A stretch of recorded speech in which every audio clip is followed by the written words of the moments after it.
Good morning, student. Today we will start insurance claim. Last भी अपना topic insurance claim का था, वही पार्ट हम आगे स्टार्ट करते हैं। लास्ट क्लास में मैंने इंश्योरेंस क्लेम में कितने मेथड्स हैं और क्लेम कैसे कैलकुलेट किया जाता है इसके स्टेप बताए थे। उसी के बारे में हम बात करेंगे इंश्योरेंस क्लेम के टॉपिक में किस प्रकार से कैलकुलेट किया जाएगा। लास्ट में मैंने आपको बताया था कि किस प्रकार से आपको क्लेम करना है, उसके लिए कितने मेथड है, क्या फायर से लॉस होता है। अपने टॉपिक में विशेषकर फायर इंश्योरेंस दे रखा है, तो फायर इंश्योरेंस से किस प्रकार से क्लेम कैलकुलेट किया जाता है। तो फायर इंश्योरेंस आपने ले रखा है, आप एक बिजनेसमैन के अकाउंटेंट हो, आपको क्लेम कैलकुलेट करके बताना है। अब क्लेम कैलकुलेट करने के लिए अपने पास तीन मेथड दे रखे हैं, क्लोजिंग स्टॉक का लॉस, ग्रॉस प्रॉफिट का लॉस और तीसरा फिक्स एसेट्स का लॉस। तो closing stock on the date of fire first point, second point consequential loss और थर्ड जो मेथड है उसका नाम है कॉम्प्रिहेंसिव लॉस। ये पॉलिसी अपने पास है, तो अपन अलग अलग इनकी कैलकुलेशन करेंगे और उसके बाद जो भी क्लेम आएगा वो कैलकुलेट करेंगे। तो फर्स्ट तो अपना जो मेथड है वो क्लोजिंग स्टॉक का है, वो हम स्टार्ट कर रहे हैं। देखिए इसमें क्या क्या स्टेप होते हैं फिर बता रहा हूँ।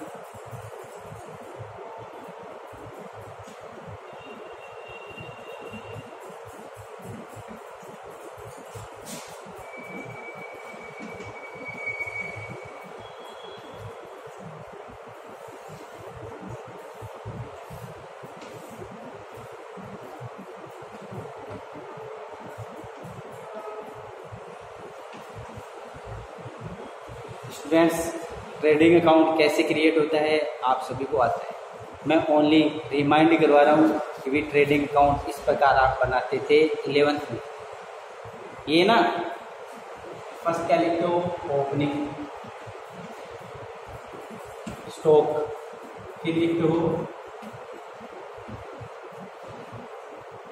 परचेज, फिर लिखते हो डायरेक्ट एक्सपेंसेस, ग्रोस प्रॉफिट। ये इधर आप लिखते हो सेल्स, यहाँ लिखते हो क्लोजिंग स्टॉक। स्टूडेंट्स, इस तरीके से आप ट्रेडिंग अकाउंट क्रिएट करते हैं। मैंने आपको कहा था ना कि आपको 11th-12th की जानकारी है, अच्छी बात है, नहीं है तो मैं आपको बताऊंगा। तो अपना यहाँ कोई टारगेट ट्रेडिंग अकाउंट बनाना नहीं है, अपना टारगेट है क्लेम कैलकुलेट करना। बट क्लेम कैलकुलेट करने के लिए स्टेप बाय स्टेप चलना होगा। तो फर्स्ट अपने को क्या करना है, ट्रेडिंग अकाउंट, वो भी किसका, लास्ट ईयर्स का। लास्ट ईयर्स की जो जानकारी होगी उससे हम ट्रेडिंग अकाउंट क्रिएट करेंगे। कैसे बनता है, ओपनिंग, परचेज। अब आप कहोगे कि इसमें से ऐड करते हैं, लेस करते हैं, इतना डिटेल से बेटा अपने को नहीं जाना है। अपने को नॉर्मल ट्रेडिंग अकाउंट से मेरा टारगेट है ग्रोस प्रॉफिट कैलकुलेट करना।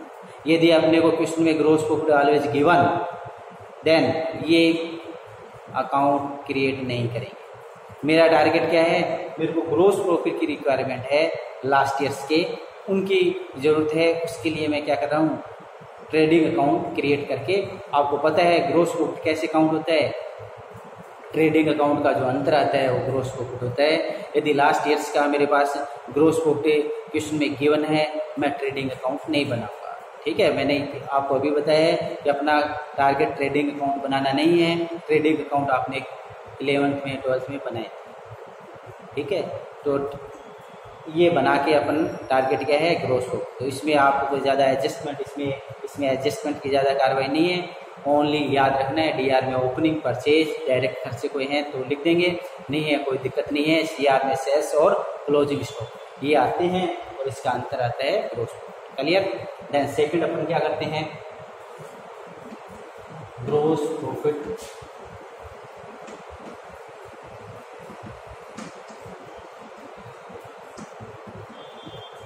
सेकंड ये काम करना है अपने को, ग्रोस प्रॉफिट रेशियो कैलकुलेट करना है। तो ग्रोस प्रॉफिट डिवाइड में sales into 100, gross profit divide में सेल्स इंटू 100, ये अपना फॉर्मूला है। ग्रोस प्रॉफिट कहाँ से आएगा, दिस वन। यहाँ का जो है ना, मैंने कहा कि ग्रोस प्रॉफिट की रिक्वायरमेंट है मेरी, तो ग्रोस प्रॉफिट यहाँ से कैलकुलेट करूंगा, वो यहाँ लिखूंगा, डिवाइड में सेल्स दिस वन, कैलकुलेट करेंगे तो ये आपका जीपी कितना है वो पता चलेगा। क्लियर। तो ये अब देखिए, ये अब मेरे को क्यों कैलकुलेट करना है, मेरे को जीपी परसेंटेज चाहिए। यदि क्वेश्चन में GP percentage always given, then ये भी कैलकुलेट नहीं करेंगे। कहने का मतलब फिर ये दोनों पॉइंट ही कैलकुलेट नहीं किए जाएंगे। बात समझ में आ रही है ना आपके। लास्ट ईयर्स के डिटेल है, ट्रेडिंग अकाउंट बनेगा, ट्रेडिंग अकाउंट बनाने के बाद ग्रोस प्रॉफिट कैलकुलेट होगा, ग्रोस प्रॉफिट होने के बाद जीपी परसेंटेज कैलकुलेट होंगे। अब आपको मैं ये कहूँ कि क्वेश्चन में आपको कहता है कि एक ग्रोस प्रॉफिट गिवन 35%, तो ये दोनों काम ही नहीं करने, ठीक है। जीपी परसेंटेज दे रखा है, मतलब पॉइंट नंबर सेकंड तक की कैलकुलेशन आपको दे रखी है। अब आप तो आगे की कैलकुलेशन करनी है। तो ये दो पॉइंट आपके समझ में आ गए हैं कि किस प्रकार से अपने को करना है। ये करने के बाद थर्ड अपना पॉइंट है, देखिए ट्रेडिंग अकाउंट है वो अपने को एक से अधिक बना सकते हैं। लास्ट 3 ईयर के हैं तो 3 ट्रेडिंग अकाउंट बनाएंगे, फिर जीपी करेंगे, तो फिर अपने को उसके साथ ही क्या करना है, एवरेज ग्रोस प्रॉफिट करना है। एवरेज ग्रोस प्रॉफिट कब करना है, आपके पास लास्ट 1 ईयर का है, एवरेज की रिक्वायरमेंट नहीं है। लास्ट 2 ईयर, 3 ईयर, 4 ईयर की डिटेल है, तो 2 ईयर की है तो आपने 2 ट्रेडिंग बनाए हैं, 2 जीपी काउंट किए हैं, तो फिर उसका एवरेज कर दें, ठीक है। 3 है तो एवरेज आपको सबको पता है। जैसे 2 ईयर की जानकारी है तो आपके पास 2 ईयर के जीपी है, तो दोनों को जोड़ के 2 से डिवाइड कर देना। 3 है तो 3 से डिवाइड कर देना। ये वेरी सिंपल है, सबको पता है, तो ये अपने को करना है। क्लियर। ये आप नोट करते जाना साथ साथ।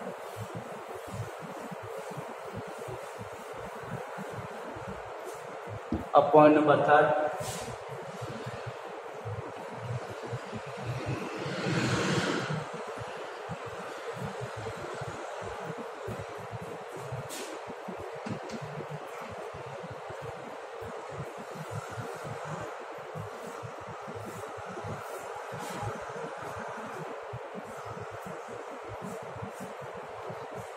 ये अपना मेमोरेंडम ट्रेडिंग अकाउंट क्या है, memorandum trading account. Memorandum trading account में आपको क्या करना है, अब देखो क्या लिखा है, memorandum trading account current year.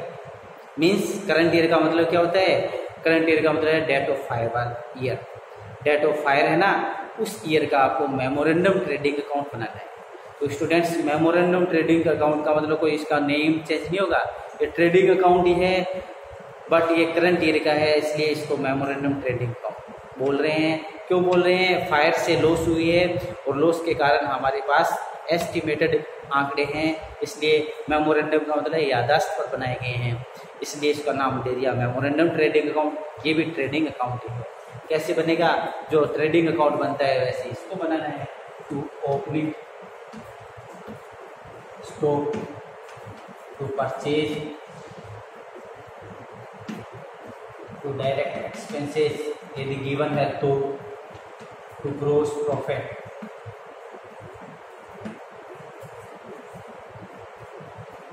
इधर लिख देंगे sales, closing stock on the date of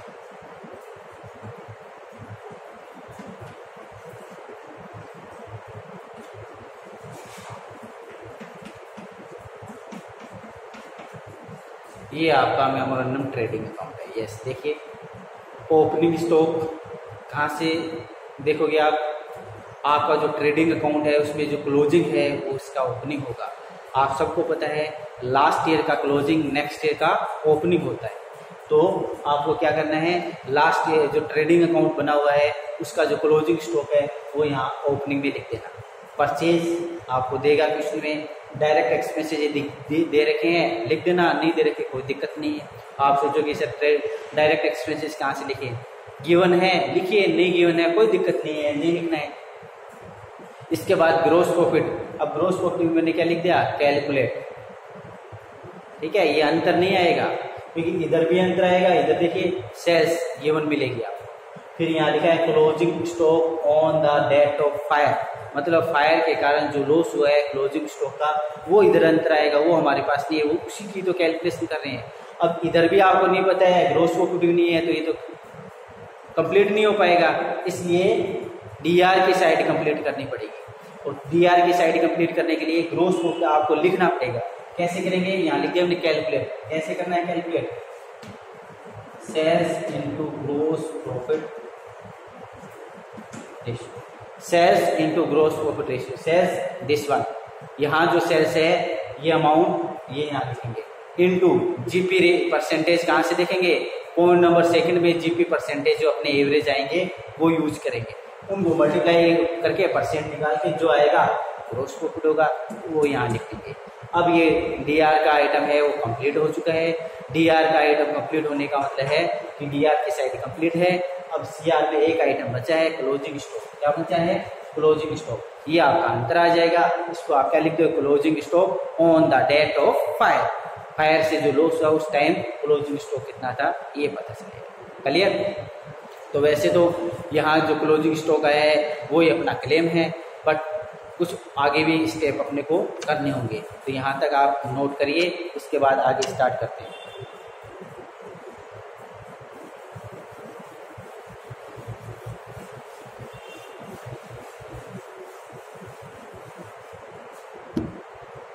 next जो पॉइंट है अपना पॉइंट नंबर कैलकुलेशन ऑफ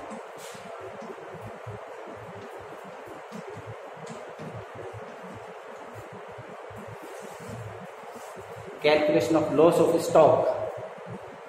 अब लॉस ऑफ स्टॉक में आप कहोगे कि sir closing stock on the date of fire तो आ गया है, गोडाउन में वही माल रखा हुआ था, बट वो हो सकता है कि जो गोडाउन में फायर से लॉस हो रहा था तो आपने क्या कि उसमें से कुछ माल बाहर निकाल लिया, ठीक है। जैसे ही फायर से क्या ही दुर्घटना होती है तो ये तो है नहीं कि सभी देखते रहते हैं कि भी होलिका दहन हो रहा है, ऐसा थोड़ी होता है। उसमें से कोशिश यही करते हैं कि वहाँ से कुछ गुड्स कुछ माल निकाल लिया जाए, तो इस प्रकार से सेविंग भी की जा सकती है, बस ठीक है। उसमें से जितना भी माल बचा लिया है तो हम इंश्योरेंस कंपनी को ये थोड़ी कह सकते हैं कि भाई 5 लाख का था वो जल गया, उसमें से आपने 1 लाख का 50,000 का माल निकाल लिया है तो कम बताना पड़ेगा, क्योंकि मैंने आपको बता रखा है इंश्योरेंस कंपनियों को करेक्ट अमाउंट बतानी होगी विद डॉक्यूमेंट, ठीक है, अन्यथा वो क्लेम अपने को देंगे नहीं। ये कहीं फ्रॉड हो गया है तो बिल्कुल क्लेम नहीं मिलता है, तो इसलिए ये स्टेप अपन और करते हैं। Closing stock, closing stock on the date of fire means memorandum trading account का जो क्लोजिंग स्टॉक होगा वो यहाँ लिखेंगे, लेस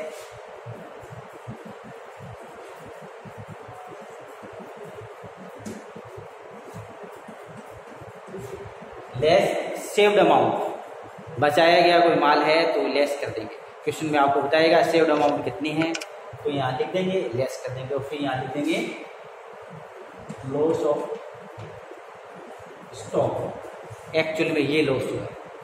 अब क्वेश्चन में दे रखा है सेव्ड अमाउंट, यहाँ लिख देंगे। नहीं दे रखा, आप लोग सर क्वेश्चन में दे ही नहीं रखा है, नहीं दे रखा है यहाँ नहीं लिख दीजिए, पर स्टेप आपको करना है, ये पॉइंट नंबर 5 आपको करके बताना है, ठीक है। यहाँ लिख दीजिए लेस।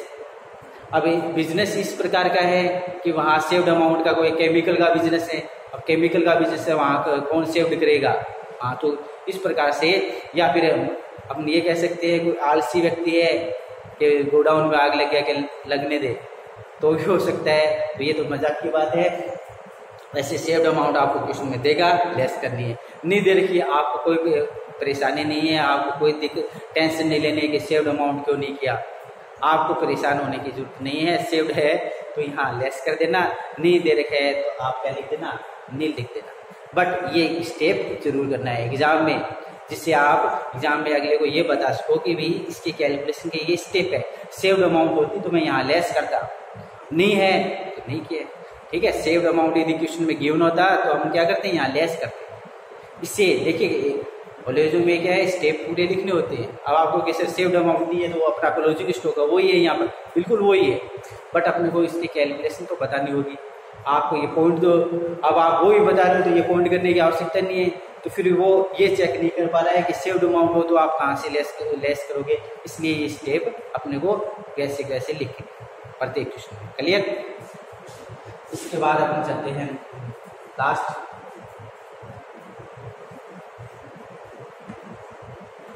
क्लेम अमाउंट इक्वल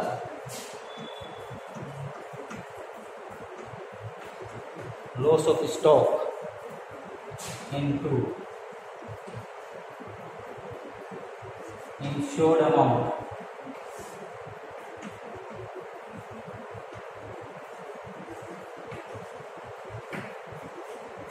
ये है अपना, देखिए claim amount equal loss of stock, this one, इसका जो रिजल्ट आएगा वो यहाँ लिखे हैं loss of stock.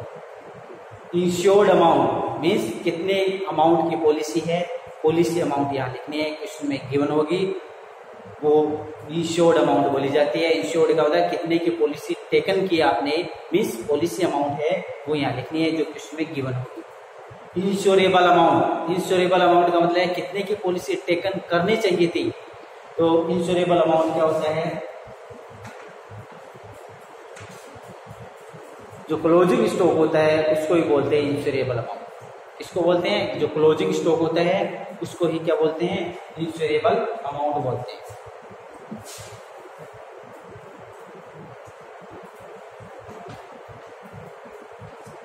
Closing stock को बोलते हैं इंश्योरेबल अमाउंट। तो इस प्रकार से इंश्योरेबल अमाउंट है वो यहाँ क्लोजिंग स्टॉक पुट करना है। अब इसकी कैलकुलेशन जो रिजल्ट आएगा वो अपना क्लेम अमाउंट होगा। तो इस प्रकार से स्टूडेंट्स अपने को क्लेम कैलकुलेट करना है।